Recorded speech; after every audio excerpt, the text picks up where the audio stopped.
Okay, force in English. Forza.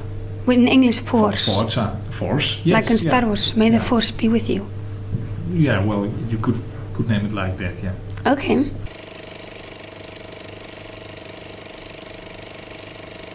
What did influence yourself?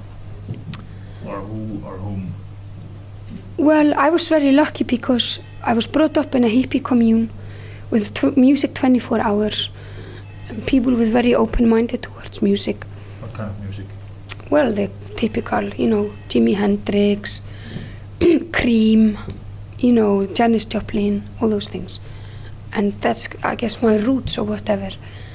You still listen to them?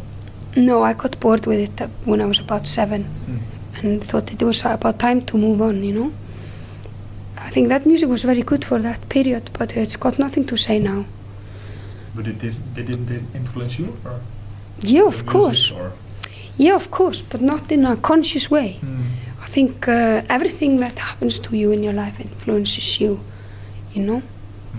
What do you consider as good music nowadays? Well, the band that is supporting me tonight, Ultramarine, I like very much. And I like Sabres of Paradise, I like Underworld. I find it very hard to find pop music today that I like, that's not dance music. And I'm not glorifying dance music as such. I think 99% of it is complete crap.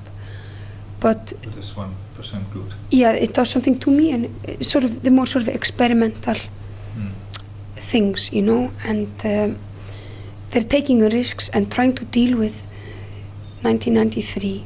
I mean, when you walk down a street today and you hear bleeps and beeps and cars and dogs and people and car alarms, and to make music out of that, not out of some old things. I think rock and roll is passé.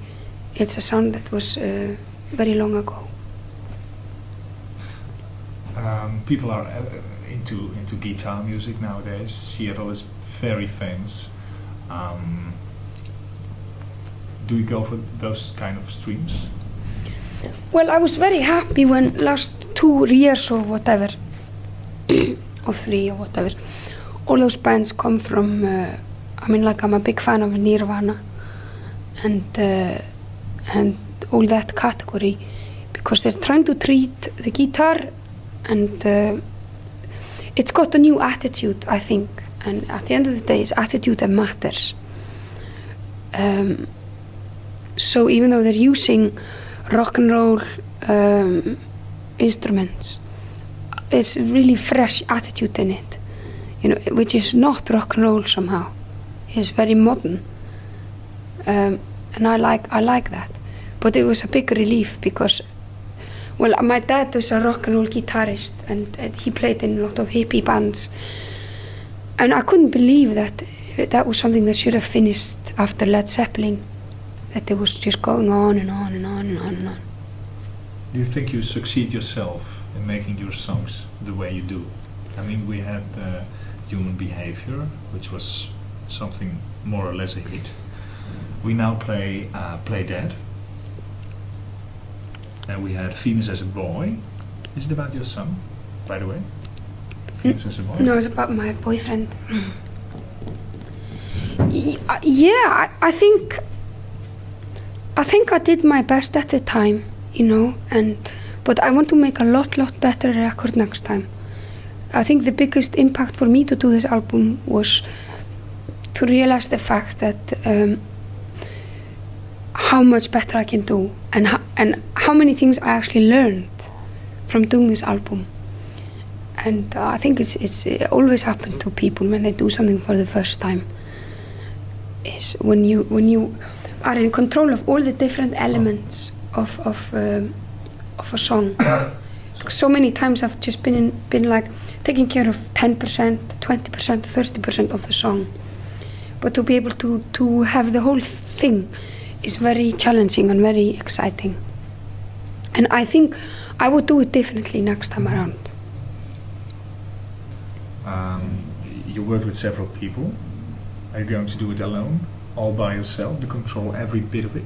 Is that what you tell me? Yes or no. I think there's difference between being a control freak and between having a vision and making sure that everybody see the same thing as you do, you know. And I believe in that but still with equality, because I've worked with so many people in the past in Iceland, with troubadours, new music, contemporary music, experimental electronic music, all sort of different music, where there are other people's vision, which I'm trying to fulfill. And I think it's one of the most exciting things in music. And so basically, when I turn around to do my next album, I will be the person who's got the vision, if you want, but I will work with a lot of other people. So it's not like I'm completely controlling them or something like this, but just making sure that we are all playing the same song, you know? Have your tea if you like. Thank you. Thanks. I think we're nearly ready to finish. All right, 5 minutes? Yeah, okay, thank you. Well, let's talk on. Is it so that you like to perform in the studio, or do you like playing on stage as well? I definitely love both things, to play really live and then to work in studio.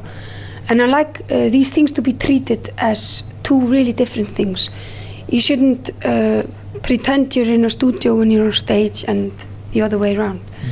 I love both things.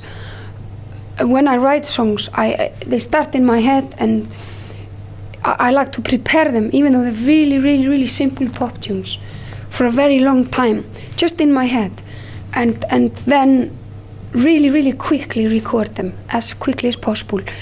And the most exciting thing and the most challenging thing is the timing, to record it not too late and not too early. Not too early, which means that the song is not ready and you have to improvise too much, or when it's too ready, when there's not room to be spontaneous, you know? And I think that's something that keeps the magic. That's where the magic is. To be able to sort of plan magic is a lot about just the timing, you know, when you record the song.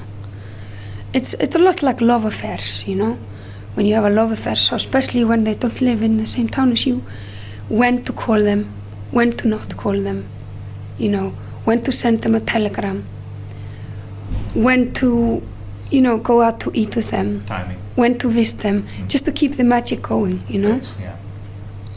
Is it always words and music? What? Is it always words and music, or do you start with words? Please have your tea. Oh, thank you. It's both.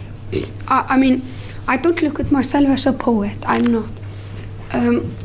My words basically, when I write words, I basically try to translate what the song is about into words, kind of to explain to people what the song is about. And for me personally, I mostly listen to instrumental music. That's what makes me happy. To sing a song and write lyric to it is kind of more to introduce the song to other people. It's like a communication thing. I don't really look at myself as a singer.